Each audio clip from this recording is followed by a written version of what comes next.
We use running with GPS pace monitors, heart rate monitors. We use bicycles with power meters, etc. Those are really useful tools in the toolbox. But if you take a session, and maybe the best example is to take a small example of a training session. The first thing that the athlete should do, and this flows from our prior little discussion, is understand, what am I trying to get out of this workout? So what's the intent of it, and what does proper execution look like? That's good. And then, because with that understanding, they should have a little sense of, what should this feel like?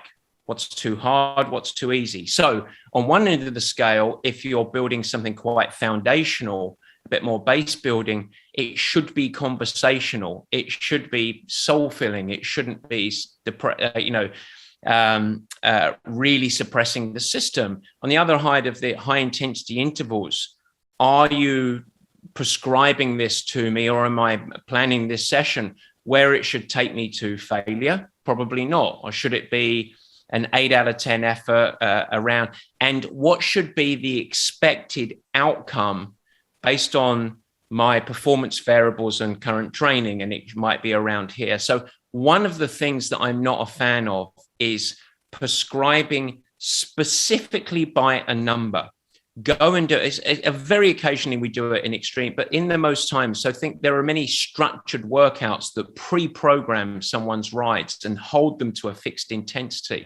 Mm-hmm. The problem is, and that's often based off a number that was derived from some assessment many weeks ago, maybe on a single day, to say, this is the specific number. You're going to hold 200 watts for 6 minutes.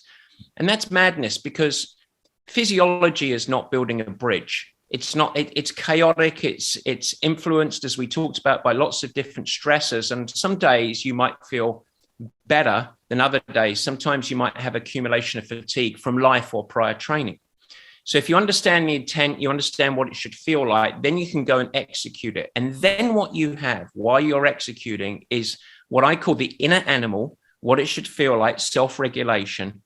And then you have your heads up display, and you have your pace or your power, if it's biking, running, or combination of both.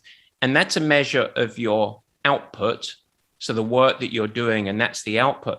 And then you have your heart rate, potentially, even lactate, if people are drawing that at, razor thin edge of performance. And that's a measure of your internal cost. It's the way to think about it. So those aren't the drivers. They're the framework, they're the regulators, and they're the conversation starters. Oh, that might be a bit too much. Or is that actually appropriate for today? And it's through lesson. And I think that precision is a word I don't like. In like 200 watts, if it's 190, it's a bad day. If it's 210, you've gone too much, making it up. But that's just madness to me, because we just don't need to go there. So I begin to sum it up, to make it more intent, what the exertion should be like, then measuring so that you can review afterwards and have heads-up display of external output, which is power or pace typically, and then internal cost via typically heart rate. And if you go in that order, that creates a nice framework for athletes to actually become aware. And it also diffuses that pass-fail mentality. Today was a good day because I did 210. Today was a failure because I only did 190. That's not the case. Actually, that 190 watts under fatigue or something might be a really good, valuable training day.